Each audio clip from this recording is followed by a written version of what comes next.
আল্লাহ বলে আমি আল্লাহ পাঠাইলাম ইবাদত, আমি আল্লাহ পাঠাইলাম আমি রবের গোলামি করার জন্য, বান্দা গোলামি না করিয়া ফাঁকিবাজি করে। আল্লাহ তাআলা নিজেই জবাব দেয়, দুনিয়াতে আসার পর বান্দা যখন চোখ ফুটছে, বান্দার বুঝ হইছে, বান্দা বড় হইছে, বড় হওয়ার পর এখন বান্দা দুনিয়া দেখছে, দুনিয়ার নারী দেখছে, দুনিয়ার গাড়ি, দুনিয়ার বাড়ি, দুনিয়ার সম্পদ পাইয়া এখন আর পরলোকের কথা মনে নেই, আখিরাতের জিন্দেগির কথা মনে নাই। ঠিক কিনা বলেন? আল্লাহ এটাই বলতেছেন, বুঝাইতেছেন, বাল তুফিরুনাল হায়াতাদ দুনিয়া ওয়াল আখিরাতু খায়রুন ওয়া আবকা ইন্না হাযা লাফিস সুহুফিল উলা সুহুফি ইব্রাহিম ওয়া মূসা। বাল তুফিরুনাল হায়াতাদ দুনিয়া, তোমরা তো দুনিয়াতে যাওয়ার পরে মূল লক্ষ্য উদ্দেশ্য ভুলে গিয়ে দুনিয়াকে প্রাধান্য দিয়েছো। ওয়াল আখিরাতু খায়রুন, আখিরাত হলো উত্তম, ওয়া আবকা চিরস্থায়ী, চিরস্থায়ী এবং উত্তম যেটা, এদিকে তোমাদের কোনো ভ্রুক্ষেপ নাই, কর্ণপাত নাই। দুনিয়ার সম্পদ চাকচিক্যময় দেখিয়া দুনিয়াকে তোমরা প্রাধান্য দিয়েছো। আমাদের লক্ষ্য উদ্দেশ্য হলো আখিরাত। ঠিক কিনা বলেন? পরীক্ষার হয়ে আছে। আল্লাহ পাক রব্বুল আলামিন বলেন, যারা দুনিয়াতে যাবার পর, দুনিয়া পাওয়ার পর, যারা দুনিয়ার চাকচিক্যময় সম্পদ, দুনিয়ার সন্তান, দুনিয়ার ক্ষমতা পাওয়ার পর দুনিয়া কামনা করে আমি আল্লাহ দিয়ে দেই। আল্লাহ তাআলা কোরআনুল কারীমের ভিতরে স্পষ্ট ভাষায় বয়ান করেন, মান কানা ইউরিদুল আজিলাতা আজ্জালনা লাহু ফিহা মা নাশাউ লিমান নুরিদু সুম্মা জাআলনা লাহু জাহান্নামা ইয়াসলাহা মাদমুমান মাদহুরা। আমি আল্লাহ দুনিয়াতে তোমাদেরকে প্রেরণ করার উদ্দেশ্য এটাই নয় যে তোমরা দুনিয়ার চাকচিক্যময় দেখিয়া, দুনিয়ার লোভ লালসায় পড়িয়া আখিরাতের কথা ভুলে যাবে। এ গোলাম শোনো শোনো, মান কানা ইউরিদুল আজিলাতা আজ্জালনা লাহু ফিহা মা নাশাউ লিমান নুরিদ। দুনিয়াতে যাবার পর যেই বান্দা শুধু দুনিয়া চাইবা, দুনিয়ার ক্ষমতা চাইবা, দুনিয়া চাইবা, দুনিয়ার ক্ষমতা চাইবা, আমি আল্লাহ তাদের মধ্য থেকে সবাইকে দেই না, কাউকে না কাউকে দেই তো পরীক্ষার জন্য। ঠিক কিনা? যারা সম্পদ চায়, কোনোদিন মুনাজাতে চায় না আল্লাহ আমার আখিরাত দেন, আমরা জাহান্নাম থেকে মুক্তি দেন, আমরা জান্নাত দেন। আমরা হাত তুললে বলি আল্লাহ সম্পদ যত দিবেন আরো দেন, আমার আরো লাগবো, যা দিবেন যত দিবেন আমি তত ভোগ করব। আল্লাহ বলে যারা চাইবে, মান কানা ইউরিদুল আজিলাতা আজ্জালনা লাহু ফিহা মা নাশাউ লিমান নুরিদ। আল্লাহ বলে যারা দুনিয়া চাইবা, দুনিয়ার চাহানেওয়ালাদের মধ্য থেকে আমি আল্লাহ সবাইকে দেই না,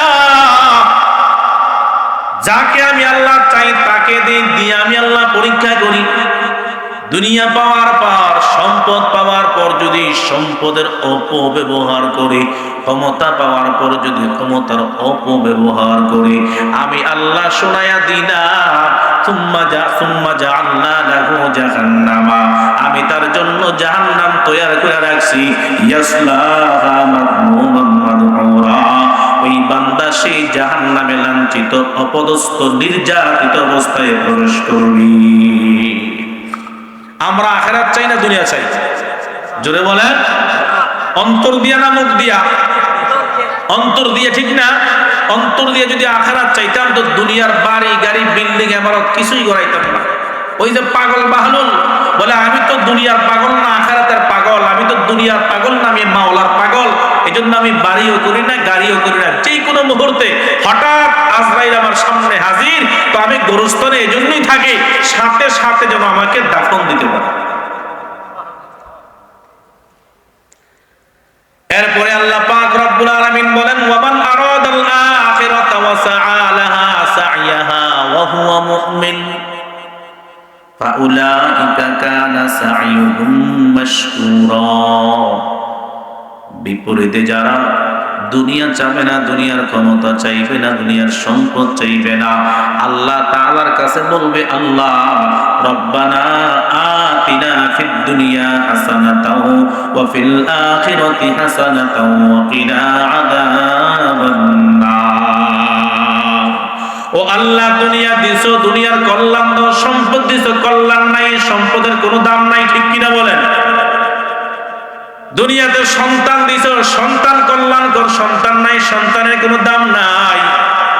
দুনিয়া দিয়েছো, দুনিয়ার ক্ষমতা দিয়েছো, ও আল্লাহ কল্যাণ দেও নাই, কল্যাণকর ক্ষমতা দেও নাই, ক্ষমতার কোনো দাম নাই। যে ক্ষমতাটা অস্থায়ী, চিরস্থায়ী না।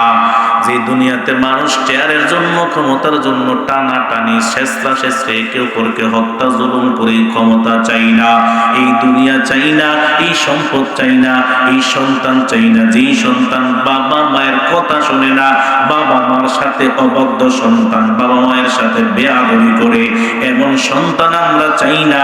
আল্লাহ বলে বান্দা তুমি যখন চাইবা রব্বানা আতিনা ফিদ দুনিয়া হাসানাতাও ওয়া ফিল আখিরাতি হাসানা, ও আল্লাহ দুনিয়া তো দিবা, দুনিয়ার সম্পদ না দিলেও চলবে, সন্তান না দিলেও চলবে, যদি দুনিয়াতে আমাদেরকে কল্যাণ দাও, এই কল্যাণময় জিন্দেগি আমার জন্য বড় যথেষ্ট হয়ে যাবে। ওয়াফিল আখিরাতি হাসানা, ও আল্লাহ কিয়ামতের ময়দানে, হাশরের ময়দানে আপনি কল্যাণ দান করেন। ওয়াকিনা আযাবান নার, কিয়ামতের ময়দানে তো বড় কঠিন ময়দান হবে, হাশরের ময়দান বড় কঠিন ময়দান হবে।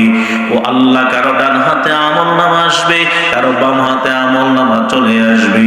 ও আল্লাহ কল্যাণ তো আখিরাতে তখন হবে যখন আপনি জাহান্নাম থেকে আমাদেরকে মুক্তি দিবেন, ঠিক কি না? আখিরাতের কল্যাণ তো তখনই হবে যখন আমরা জাহান্নাম থেকে মুক্তি পাবো। যদি জাহান্নাম থেকে মুক্তি না পাই তো ওই আখিরাতে এই কল্যাণের কোনো দাম আল্লাহর কাছে নাই। এজন্য আল্লাহ বলে যারা দুনিয়া চাইবা, চাওয়ানেওয়ালাদের মধ্য থেকে আমি আল্লাহ সবরে দেই না, কাউকে দেই পরীক্ষার জন্য।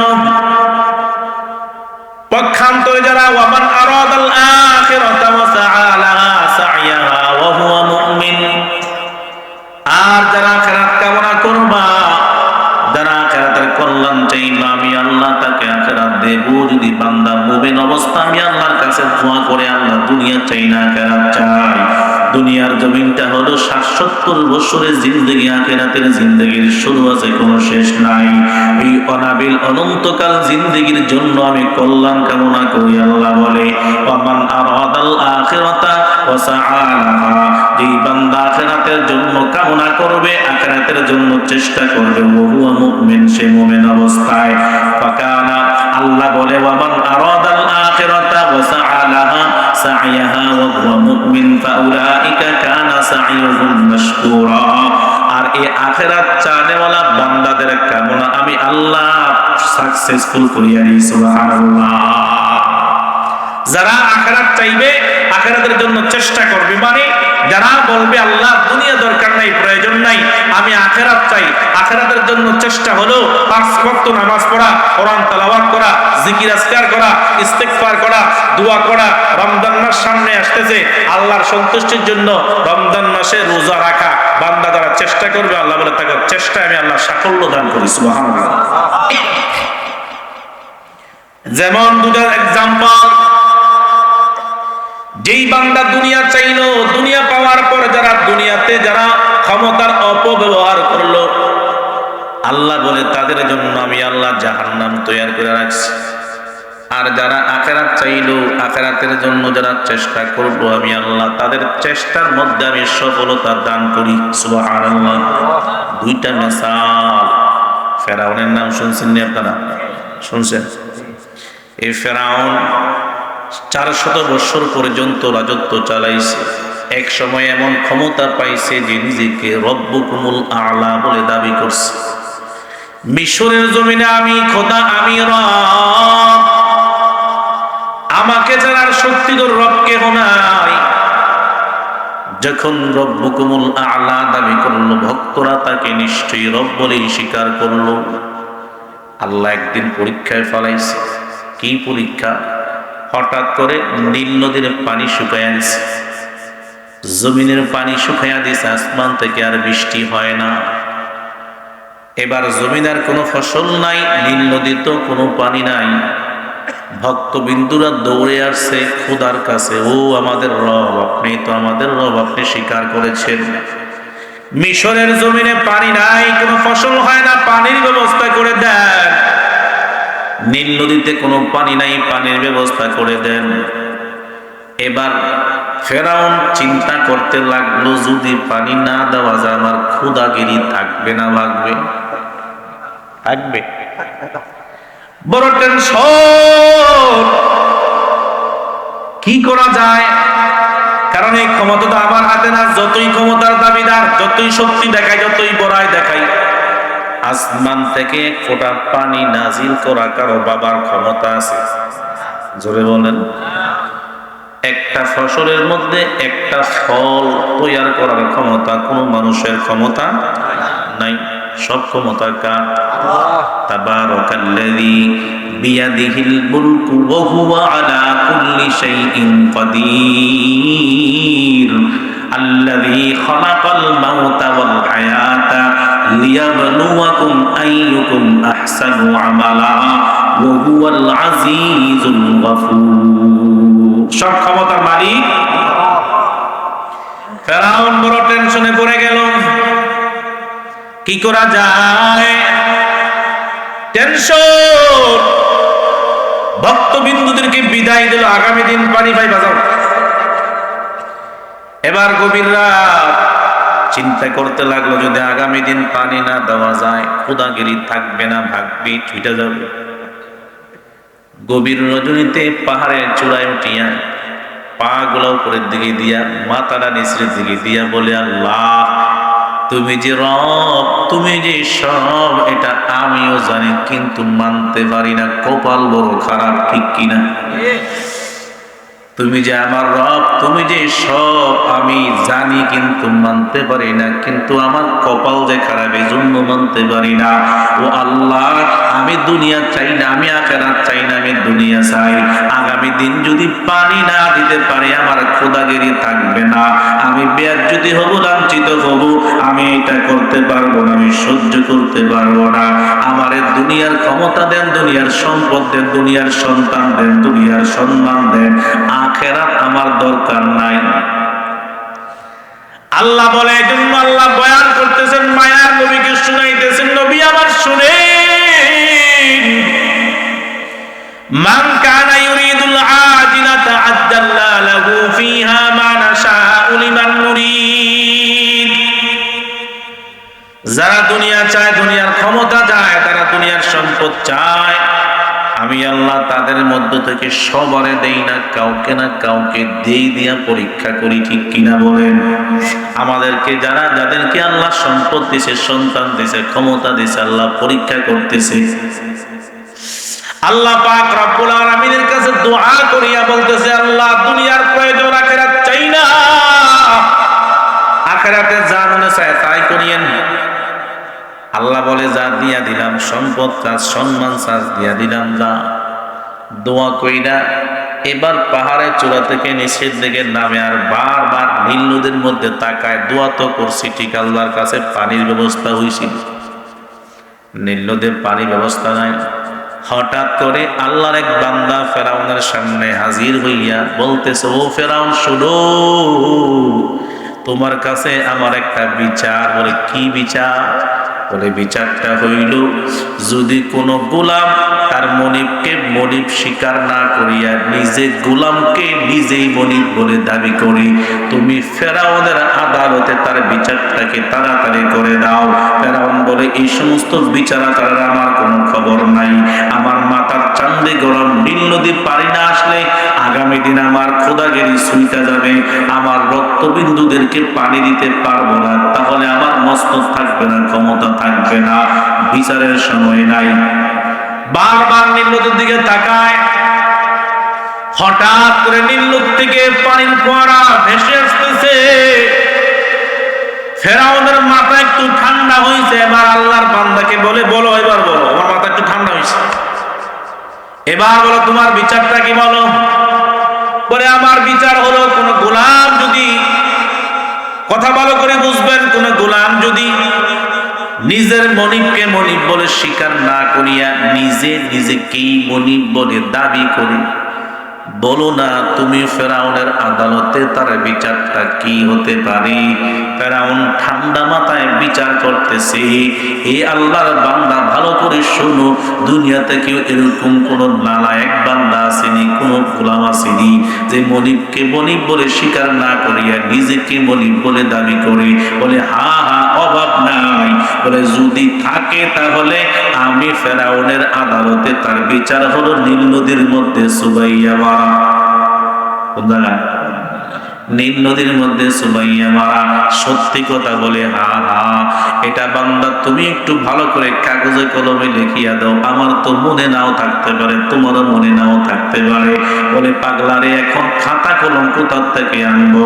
বলে আমি সব হাজির করে রাখছি, নাও খাতা নাও কলম, একটু লিখিয়া দাও।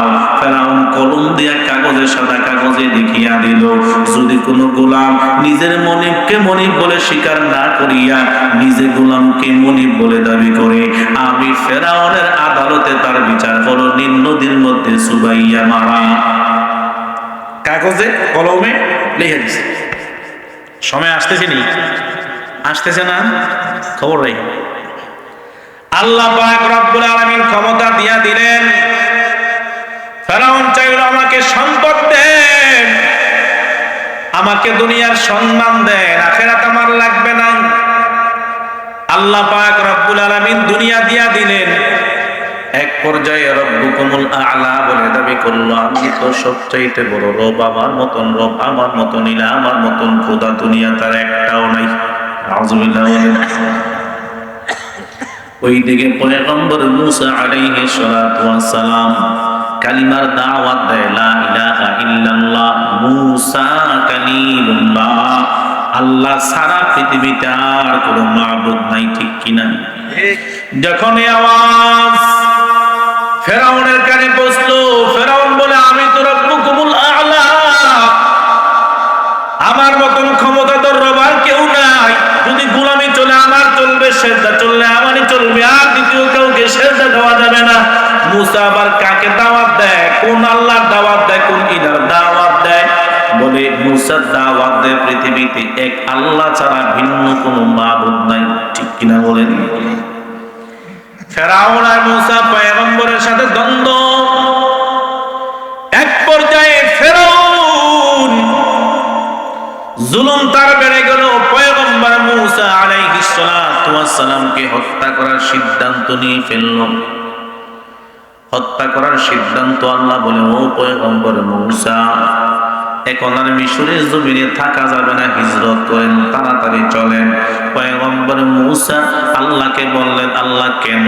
বলে, ওই ফেরাউন আপনি দিনের দাওয়াত আর কালিমার দাওয়াত দেওয়ার কারণে ফেরাউনের চান্দি গরম হয়ে গেছে, ফেরাউন আপনার শত্রু হয়ে গেছে, আপনি হিজরত করে তাড়াতাড়ি চলেন। ফেরাউনের কথা শুনিয়া আল্লাহ তাআলার পক্ষ থেকে ওহী পাওয়ার পর মূসা পয়গম্বর তার দলবল সহ 12টা গোত্র সহ হিজরত করা আরম্ভ করলেন। নীল নদীর কিনারে যাইয়া দাঁড়াইলেন।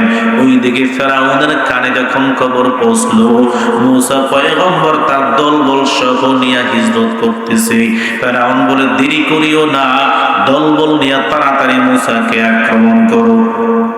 পেছনে পেছনে দৌড়ায়।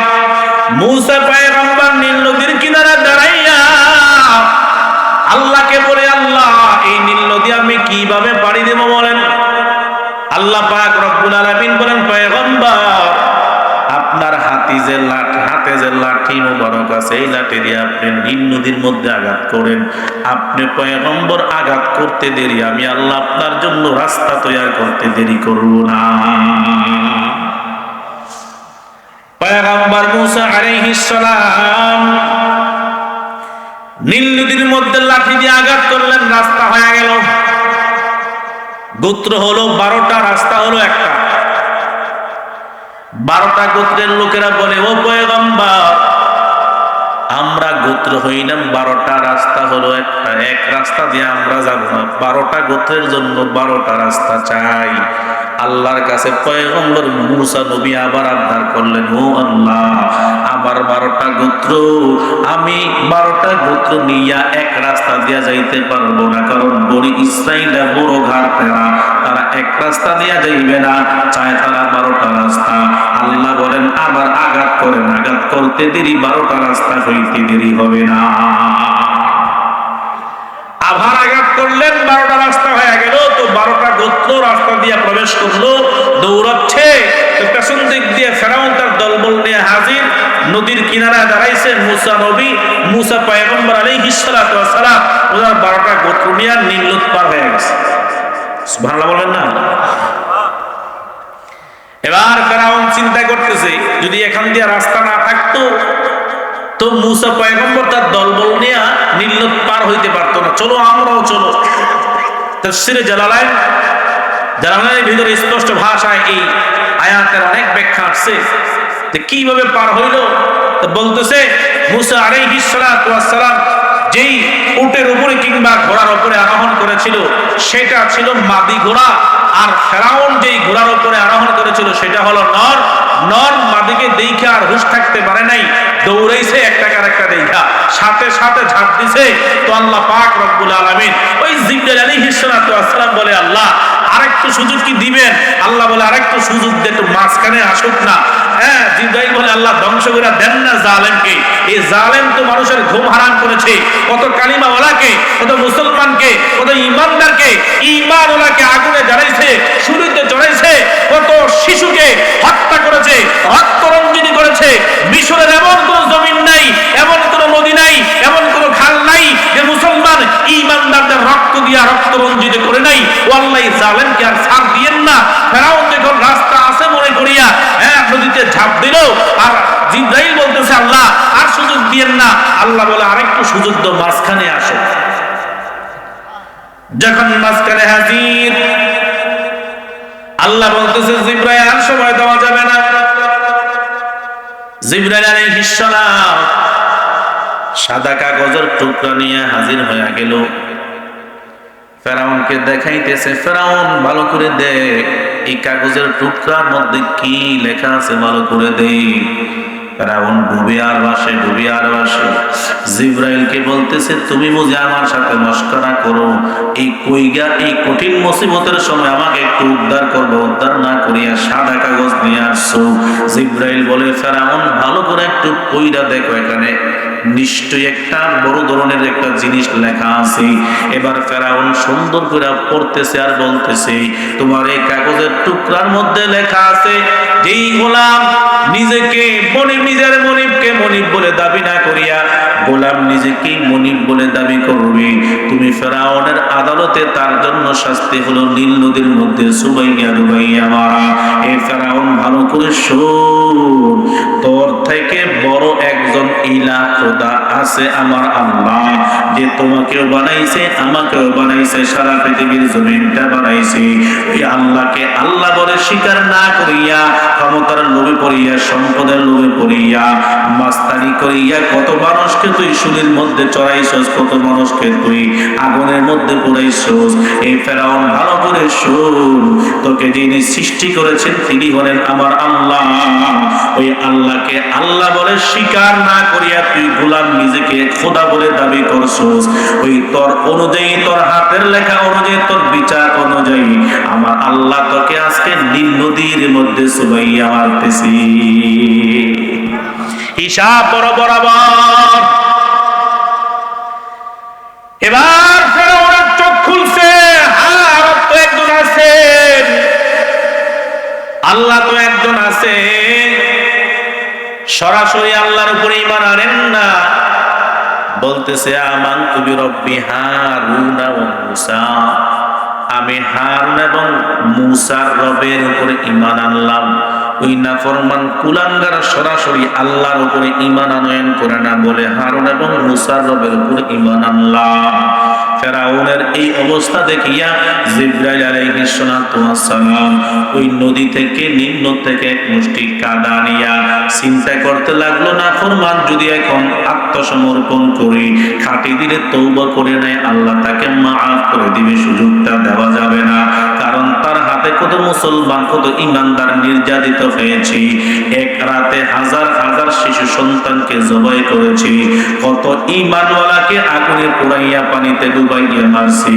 এই নাফরমানকে এই সময় তাকে ঈমান আনার সুযোগ দেওয়া যাবে না, খাটি দিলে তওবা করার সুযোগ দেওয়া যাবে না।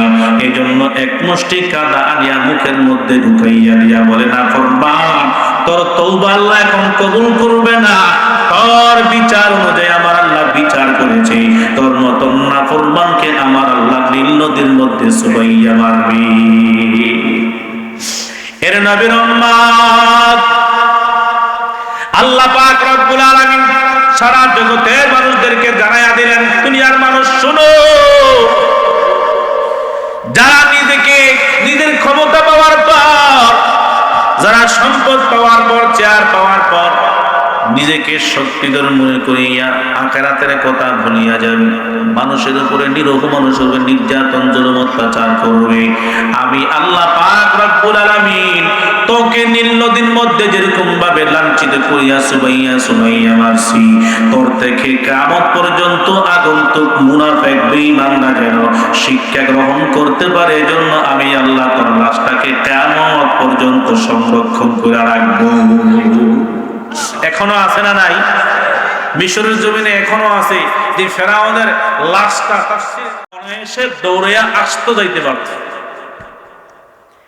তো নিজে তো এত বড় এত লম্বা মনে করছে যে আমি সব ক্ষমতা পাইয়া লাইছি, 400 বছর পর্যন্ত রাজত্ব চালাইছে, আল্লাহ এমন দোয়া দিছে এই 400 বছরের ভিতরে তার একটা হাসিও হয় নাই, হাসিও দেয় নাই, একটু কাশিও দেয় নাই, একটু ঠান্ডাও হয় না, একটু জ্বরও হয় না।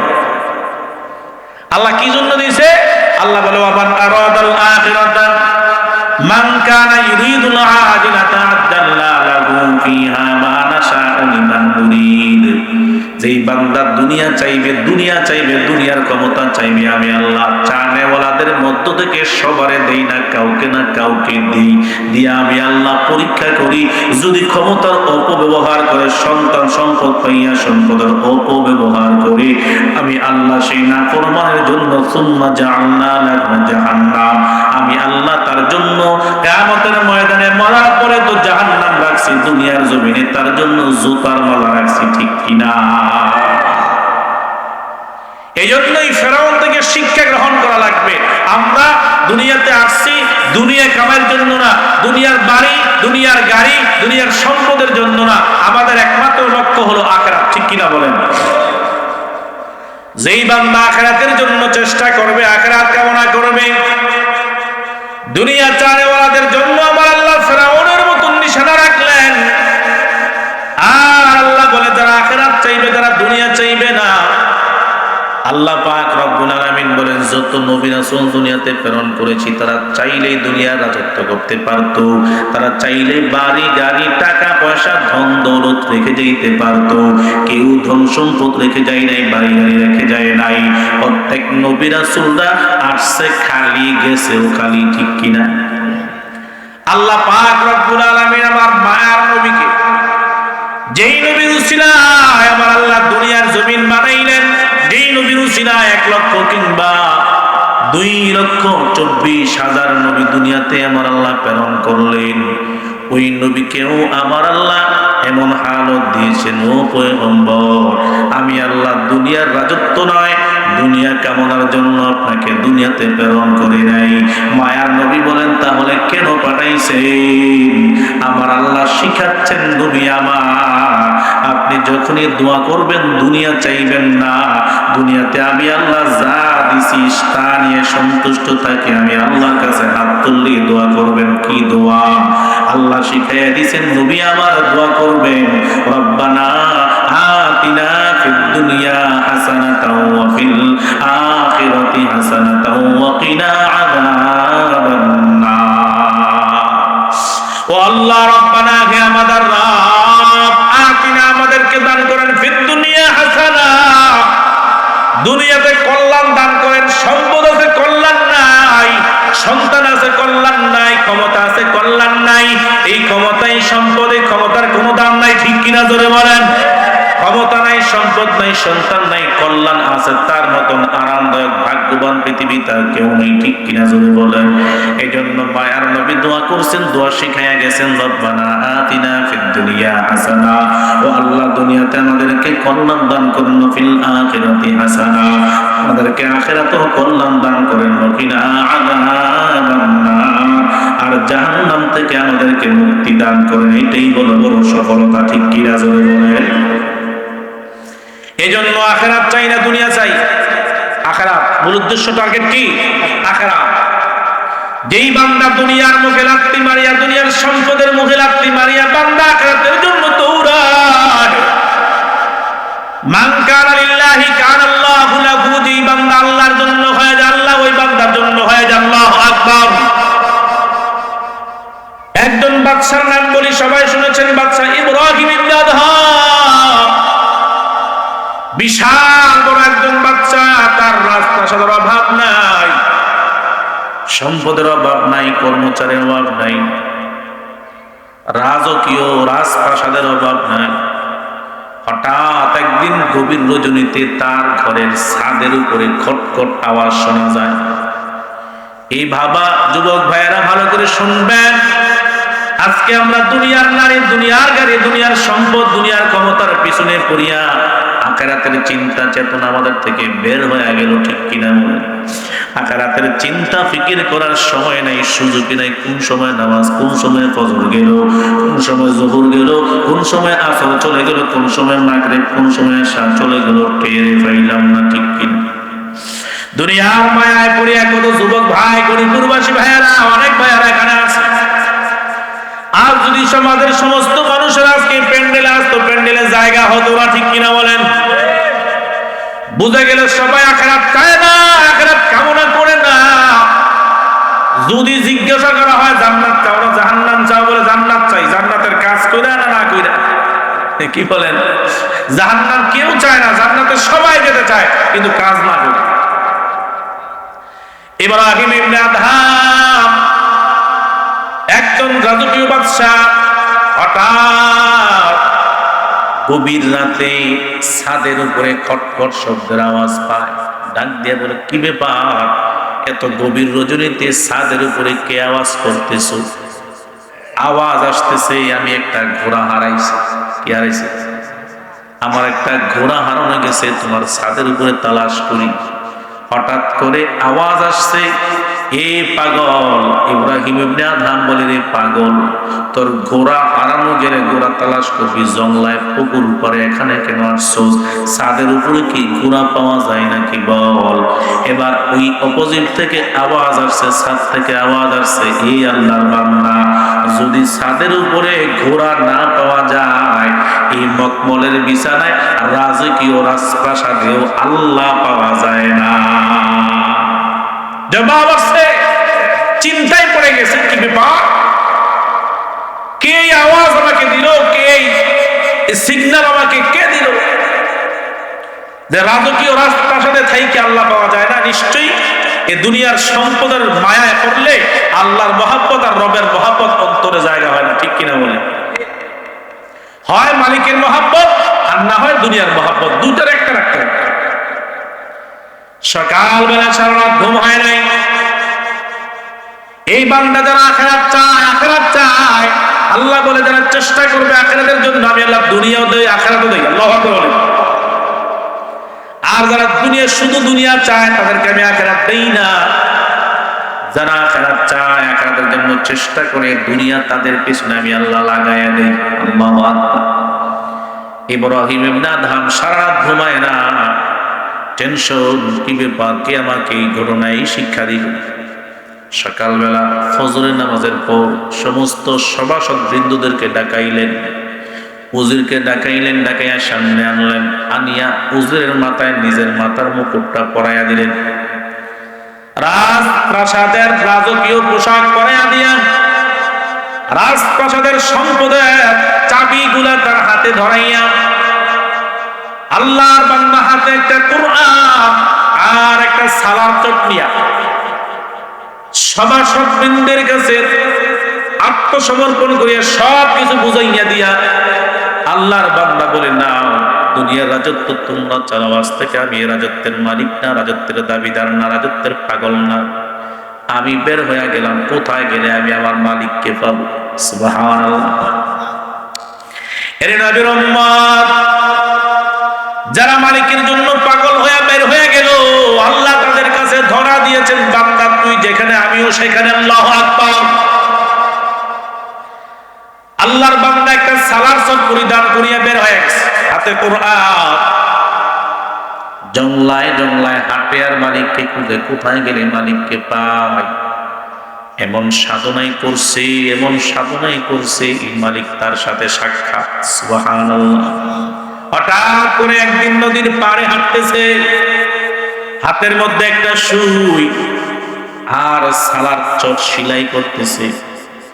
ওই দিক দিয়া আরেক বাদশাহ হারুনুর রশিদ তার চেহারার দিকে তাকাইয়া দেখলেন বলখের বাদশাহ ইব্রাহিম ইবনে আদহাম, যে থাকার কথা রাজপ্রাসাদে, যার মাথার মধ্যে থাকার কথা রাজকীয় মুকুট, শরীরে থাকার কথা রাজকীয় পোশাক, এই বান্দার পেছনে হাজার হাজার সৈন্যবাহিনী থাকার কথা, আজকে দেখি তার পরিধানে একটা সালার চট, হাতে সুই নিয়ে কি যেন সিলাইতেছে।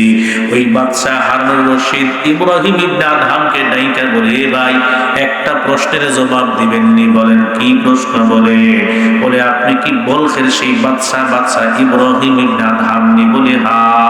বলে ভাই আপনার কাছে জানতে বড় ইচ্ছা হয়, আপনি সালার চট পরিধান করিয়া, রাজপ্রাসাদ সারিয়া, রাজকীয় পোশাক সারিয়া, রাজপ্রাসাদের মুকুট সারিয়া, আপনি সালার চট পরিধান করিয়া নদীর তীরে তীরে হাঁটিয়া আপনি কি পাইছেন? একটু জবাব দিবেননি?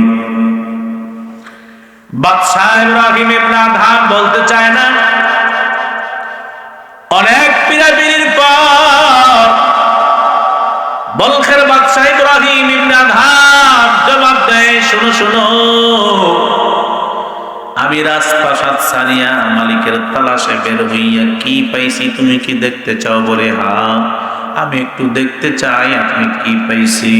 হঠাৎ করে হাতের সুইটা নদীতে ফালাইছে, নদীতে ফালাইয়া মাছকে ডাকতেছে, হে সমুদ্রের মাছের দল, আমি ইব্রাহিমের হাতের সুই পানির মধ্যে পড়ে গেছে, আমার সুইয়ের প্রয়োজন, তাড়াতাড়ি আমার সুইয়ের ব্যবস্থা করে দাও। বলখের বাদশাহ ইব্রাহিম ইবনে আদহাম যখন মাছের কানে আওয়াজ পৌঁছলো, ডাক দিল, ওই সমুদ্রের মাছের আমার সুইয়ের ব্যবস্থা করে দাও। আল্লাহু আকবার। আর জীবনের মধ্যে পাওয়া যায় একটা নয়, দুইটা নয়, একটা নয়, দুইটা নয়, স্বাভাবিক সাধারণ কোন সুই না, হাজার হাজার সমুদ্রের মাছেদের মুখের মধ্যে একটা করে স্বর্ণের সুই নিয়ে হাজির হইয়া বলখের বাদশাহ ইব্রাহিম ইবনে আদহামকে ডাকতেছে, হে আল্লাহর বান্দা, যদি তুমি আমার মুখের সুইটা গ্রহণ করো, আমার কপাল বড় ধন্য হয়ে যাবে। এর মুসলমান ইমানদার কি পাইছে দেখছেন? দুনিয়া আল্লাহ তাদের জন্য তাবে বানায়া দিয়েছে, ঠিক কিনা বলেন? ওই সমুদ্রের মাছ পর্যন্ত তাদের কথা শুনে, এর চাইতে বড় পাওয়া কি কিছু আছে? আল্লাহ তাবে বানায়া দিয়েছে। এরে আল্লাহর বান্দার কিছু দেখবানি, ওই বাদশাহ হারুন রশিদ বড় আশ্চর্যজনিত হয়ে গেল। সমুদ্রের মাছ তার জন্য পাগল, হাজার হাজার সমুদ্রের মাছেরা তার মুখে এক একটা করে এক একটা স্বর্ণের সুই নিয়ে হাজির হয়ে গেছে। এই মুসলমান ইমানদার, এই বলখের বাদশাহ এবার হারুন রশিদকে ডাক দেয়া, কিছু দেখবেন? আর কি দেখাইবেন? জংলার পাখি গাছের ডালে বসা, হাত পাচ্ছে আর ডাক দিছে, ও জংলার পশু, জংলার পাখি, আল্লাহর নামে আমার হাতে চলে আসু। যখনই বান্দা পাখিকে আল্লাহর নাম নিয়ে ডাক দিছে, সাথে সাথে হাতে চলে আসছে। আল্লাহু আকবার। এরে আল্লাহর বান্দার জন্য বলি, ওয়ামান আরাদাল আখিরাতা ফাসআ লাহা সাইয়াহা ওয়া হুয়া মুমিনুন ফাউলাইকা কানা সাইয়ুহুম মাশকুরা। আর যেই বান্দা আখিরাত তালাশ করে, আল্লাহ তালাশ করে, মালিক তালাশ করে। আল্লাহ বলে মুমিন অবস্থায় বান্দা মালিককে তালাশ করিয়া, আখিরাত তালাশ করিয়া বান্দা যদি চেষ্টা করো, ও বান্দা তুমি চেষ্টা করবা, চেষ্টায় সফলতা দান করব আমি আল্লাহ। ঠিক কিনা বলেন? আয় আল্লাহ, আমি তো নামাজ ঠিক মতন পড়তে পারি না, তারপরেও চেষ্টা করি। আল্লাহ বলে তোর চেষ্টায় সফলতা দান করব আমি আল্লাহ। ঠিক কিনা বলেন? রমজান মাস বড় কঠিন, প্রচুর খরা, রোদের বড় তাপ, 16-17 ঘন্টা পর্যন্ত রোজা রাখতে বড় কষ্ট হয়। ঠিক কিনা বলেন? ও আল্লাহর বান্দারা, আল্লাহ বলে হে ফেরেশতার দল তাকায়া দে, এই বান্দার সামনে কত সুন্দর সুন্দর খাদ্য, ঠান্ডা পানি, ফ্রিজের মধ্যে কত ধরনের মজাদার জিনিস আছে, বান্দা খায় না। পুকুর পারে পারে ঘুরে আর বান্দা অপেক্ষায় আছে কখন জানি মুয়াজ্জিন বলে ইফতারের সময় হইছে। এই ফেরেশতার দলেরা তোমরা কি জানো এই বান্দা কেন খায় না? ফেরেশতারা বলে আল্লাহ আপনি তো ভালো জানেন, তারপরেও বলো না। ফেরেশতারা বলে আল্লাহ এই বান্দা আপনার ভয়ে, জাহান্নামের ভয়ে, আপনার আযাবের ভয়ে বান্দা খায় না। কখন খাবে? যখন আপনার অর্ডার হবে। যতক্ষণ আপনি আল্লাহ অর্ডার না করবেন ততক্ষণ পর্যন্ত খাবে না। তাই নাকি? বলে হ্যাঁ। এই ফেরেশতারা সাক্ষী থাক, এই রোজার উসিলায় আমি আল্লাহ বান্দার জীবনের সব গুনাহগুলি মাফ করে দিলাম। শুধু তাই নয়, আস-সাওমু লি ওয়া আনা আজজি বিহি। আল্লাহ বলে দুনিয়ার মানুষ শোনো, এই রোজা আমার জন্য, আমি আল্লাহর জন্য, দুনিয়ার কোন মানুষকে সন্তুষ্ট করার জন্য না। এই রোজা আমি আল্লাহর সন্তুষ্টির জন্য বান্দা রাখি, আর কিয়ামতের ময়দানে আমি আল্লাহ নিজ হাতেই বান্দার রোজার প্রতিদান দেব। বান্দার নেক আমল করলে ফেরেশতারা তার আমলনামায় লিখিয়ে দেয়। আমি আল্লাহ রমজান মাসে বান্দা যখন আমি আল্লাহর সন্তুষ্টির জন্য রোজা রাখে, আমি আল্লাহ ফেরেশতাদেরকে বলি, ফেরেশতারা সাবধান, বান্দার সব আমলগুলো তোমরা লিখবা, কিন্তু ইল্লা সাওম, রোজার আমল, রোজার প্রতিদান তোমরা বান্দার আমলনামায় লিখবে না। কারণ আস-সাওমু লি ওয়া আনা আজজি বিহি, রোজা হলো আমি আল্লাহর জন্য, আর এই রোজার প্রতিদান আমি আল্লাহ নিজেই দেব। সুবহানাল্লাহ। কিয়ামতের ময়দানে স্পেশাল পাওয়ার দিয়া রোজাদারদেরকে আল্লাহ ডাকবেন, আসো আমার সামনে আসো। আল্লাহ তাআলা বান্দাদেরকে সামনে আনিয়া রোজার প্রতিদান আল্লাহ নিজ কুদরতি হাতে বান্দাদের হাতে তুলিয়া দিল। সুবহানাল্লাহ। এরে মুসলমান ইমানদার, এজন্য আমরা সময় ইবাদত পূর্ণাঙ্গভাবে করতে পারি না। যতটুকুই করি আমরা চেষ্টা করি, আল্লাহ বলে বান্দা আখিরাত পাওয়ার জন্য, জান্নাত পাওয়ার জন্য যেই বান্দা চেষ্টা করবে, বান্দা তো বড় দুর্বল, বান্দা চেষ্টা করবে আমি আল্লাহ বান্দাকে আগায় আনবো। সুবহানাল্লাহ। বান্দা আমি আল্লাহকে পাওয়ার জন্য যদি একটু আগায় যায়, এক বিগত যায়, আল্লাহ বলে আমি আল্লাহ এক হাত যাই। সুবহানাল্লাহ বলেন। বান্দা যদি আমি আল্লাহকে পাওয়ার জন্য এক বিগত অগ্রসর হয়, আমি আল্লাহ তাকে আনার জন্য এক হাত আগায়া যাই। বান্দা যখন এক হাত যায়, বান্দা আমি আল্লাহ দৌড়ে আসি। বান্দা যখন দৌড়ে মসজিদের দিকে যায়, আমি আল্লাহ পাওয়ার জন্য যাই। ও দুনিয়ার মানুষ শোনো, ও গোলামেরা ভালো করে শোনো, বান্দা যখন দৌড়ে যায়, আমি আল্লাহ বান্দাকে দৌড়ে কোলে উঠাইয়া নেই। সুবহানাল্লাহ। এজন্য আখিরাত আমাদের উদ্দেশ্য। আল্লাহ পাক রব্বুল আলামিন বলেন সাবধান, বাল তুফিরুনাল হায়াতাদ দুনিয়া ওয়াল আখিরাতু খায়রু ওয়া আবকা। তোমরা দুনিয়াকে প্রাধান্য দিয়েছো, দুনিয়ার জমিন কিন্তু তোমাদের জন্য উদ্দেশ্য না রে গোলাম, কিন্তু তোমাদের উদ্দেশ্য হলো আখিরাত। আখিরাত হলো দুনিয়ার চাইতে উত্তম। ঠিক কিনা বলেন? আর আখিরাত হলো চিরস্থায়ী। আল্লাহ পাক রব্বুল আলামিন বলেন কিন্তু দুনিয়ার মায়ায় পড়িয়া, দুনিয়ার মহব্বতে পড়িয়া এমন একটা সময় চলে আসবে, আলহাকুমুত তাকাসুর হাত্তা যুরতুমুল মাকাবির, কাল্লা সাওফা তা'লামুনা সুম্মা কাল্লা সাওফা তা'লামুন, কাল্লা লাউ তা'লামুনা ইলমাল ইয়াকিন লাতারাউন্নাল জাহিম। আলহাকুমুত তাকাসুর, দুনিয়ার সম্পদের প্রতিযোগিতায়, প্রতিযোগিতা আছে না নাই? সামনে আমার ডানে একজন বিল্ডিং উড়াইছে, আমি কেন পারলাম না? আমার একটা বিল্ডিং লাগবে। আমার পাশে দুতলা বিল্ডিং, আমার পাশের ভাই দুতলা বিল্ডিং করাইছে, আমি কেন পারবো না? আমারটা 3 তলা হওয়া 10 হওয়া লাগবে, প্রতিযোগিতা হয় কিনা বলে? আমার চাচাতো ভাই মেম্বার, আমার চেয়ারম্যান হওয়া লাগবে, আমি চেয়ারম্যান, আমার এমপি হওয়া লাগবে, মন্ত্রী হওয়া লাগবে। এর মুসলমান ইমানদার ভালো করে শুনুন, আল্লাহ বলে আলহাকুমুত তাকাসুর, এই দুনিয়ার সম্পদের প্রতিযোগিতা তোমাদেরকে ধ্বংস করিয়া দিল। ঠিক কিনা বলেন? হাত্তা যুরতুমুল মাকাবির, এমনকি তোমরা কবরের সাথে তোমাদের সাক্ষাৎ। দুনিয়া দুনিয়া, দুনিয়ার সম্পদ, দুনিয়ার বিল্ডিং, দুনিয়ার জমিন,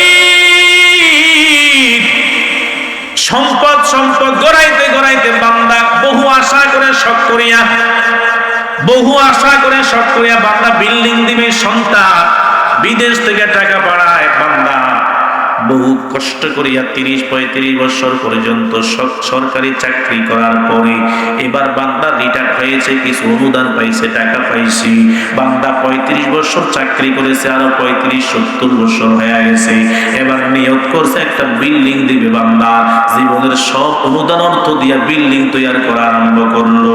এর মুসলমান ইমানদার অন্তর থেকে জবাব দিবেন, আমাদের সমাজে এরকম মানুষ অভাব নাই। ঠিক কিনা জোরে বলেন? খুব আশা নিয়ে বান্দা বিল্ডিং তৈরি করা আরম্ভ করছে, সুন্দর একটা বিল্ডিং করিয়া সন্তানদেরকে নিয়া, নাতি পতিদেরকে নিয়ে বান্দা একটু আরামে থাকবে, আরামে একটু ঘুমাইবে। হঠাৎ আল্লাহর কি সেই এই বান্দার কপালে এই সুখ সহ্য হয় নাই, সবেমাত্র বিল্ডিং গড়ানোর পর এখন বান্দা বিল্ডিং একটু আরাম করবে, তাও কপালে সহ্য হলো না, হঠাৎ করে মরণ চলে আসলো। ঠিক কিনা জোরে বলে? এই নবীর উম্মত আমার চোখে অনেক দেখা, আমার ডানে বামে অনেক দেখা, বান্দা অনেক কষ্ট করিয়া 20 বছর 25 বছর বিদেশ করিয়া 30-35 বছর পর্যন্ত চাকরি করার পরে যা একটু সম্পদ অর্জিত করলো, তা দিয়া বিল্ডিং তৈরি করা আরম্ভ করলো। এই বান্দা বিল্ডিং এর কাজ সমাপ্ত করার পর যখন বিল্ডিং এ ঘুমাইবে, আরাম করবে, এমন সময় তার হঠাৎ করে আজরাইলের সাথে মোলাকাত, সাক্ষাৎ হয়ে যায়। ঠিক কিনা? আল্লাহ পাক রব্বুল আলামিন বলেন আলহাকুমুত তাকাতুর, দুনিয়ার সম্পদের প্রাচুর্যের প্রতিযোগিতায় তোমাদেরকে ধ্বংস করে দিল। হাত্তা যুরতুমুল মাকাবির, এমনকি তোমাদের কবরের সাথে তোমাদের মোলাকাত হয়ে যায়। আল্লাহ পাক রব্বুল আলামিন বলে শুনো শুনো, কাল্লা সাউফা তা'লামুন, এ বান্দা এই সম্পদ কোথা থেকে জোড়াইছো? এ বান্দা দুনিয়ার জমিনের মাটির উপর কি করে আসছো? উচিরে মাটিতে যাবার পরে টের পাইবা। ঠিক কিনা বলে? হাত্তা যুরতুমুল মাকাবির, কাল্লা সাউফা তা'লামুন, আল্লাহ বলে উচিরেই জানতে পারবে, উচিরে দুনিয়াতে কি করে আসছো। এই সম্পদ হালাল ভাবে কামাই করছো না হারাম ভাবে কামাই করছো? সুদের খাতা না ঘুষের খাতা না আমলা খাইয়া কামাই করছো? বান্দা আল্লাহ সাউফা তা'লামুন, এই বান্দা বেশি দূরে না, যে মাটি দিয়ে হাঁটতেছো হঠাৎ করে আজরাইলের সাথে সাক্ষাৎ হয়ে যাবে। 3.5 হাত মাটিতে আসতে দেরি, তুমি টের পাইতে দেরি করবে না। ঠিক কিনা? এরে মুসলমান ইমানদার, আল্লাহ নিজেই বলতেছেন সাবধান, যারা ভালো আমল নিয়ে কবরে আসবা, কবর তোমার জন্য জান্নাতের বাগান। ভালো আমল না নিয়ে আসতে পারলে কবর জাহান্নামের টুকরা। ঠিক কিনা জোরে বলেন? قال رسول الله صلى الله عليه وسلم القبر روضة من رياض الجنة أو حفرة من حفر النار। মায়ার নবী বলেন, দুনিয়ার মানুষ শুনো, যেই বান্দা নেক আমল নিয়া, ভালো কর্ম করিয়া, নামাজ নিয়া, রোজা নিয়া, হজ নিয়া, যাকাত নিয়া, হালাল খাইয়া, স্ত্রীকে পর্দায় রাখিয়া যেই বান্দা কবরে আসবা, কবরটা তোমার জন্য জান্নাতের বাগান হয়ে যাবে। আল্লাহু আকবার।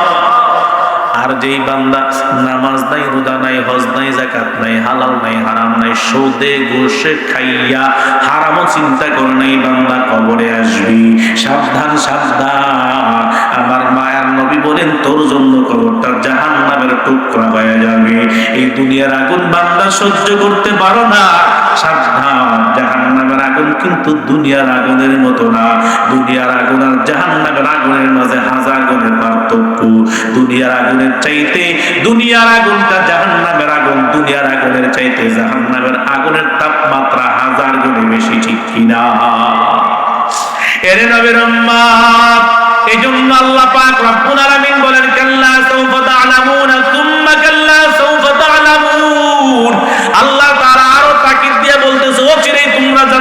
হবে দুনিয়ার জমিনে কি করে আসছো, ভালো করলে ভালো ফল, খারাপ করলে খারাপ ফল, ঠিক কিনা জোরে বলেন। এই জন্য এই কবরে যাব আমরা, কেউ আমাদের সাথী হবে না, দুনিয়ার সম্পদ না, সন্তান না, আত্মীয়স্বজন, ক্ষমতা, কেউ সাথী হবে না, ঠিক কিনা জোরে বলেন। যদি নেক আমল না নিয়ে যাওয়া যায়, ওই কবর আমার আপনার সাথে ভালো ব্যবহার করবে না। এই জন্য আসুন আল্লাহর দরবারে তওবা করে নেই। খাঁটি দিলে তওবা করতে পারলে আল্লাহ বলে, কুল ইয়া ইবাদিয়াল্লাযীনা আসরাফু আলা আনফুসিহিম লা তাকনাতু মির রাহমাতিল্লাহ ইন্নাল্লাহা ইয়াগফিরুয যুনুবা জামিআ ইন্নাহু হুয়াল গফুরুর রহিম। আল্লাহ পাক রব্বুল আলামিন যেন খাঁটি দিলে আমরা তওবা করে কবরে যাইতে পারি, নেক আমল করে কবরে যাইতে পারি, সেই তৌফিক আল্লাহ আমাদের সকলকে দান করুন। সকলে বলে আমিন।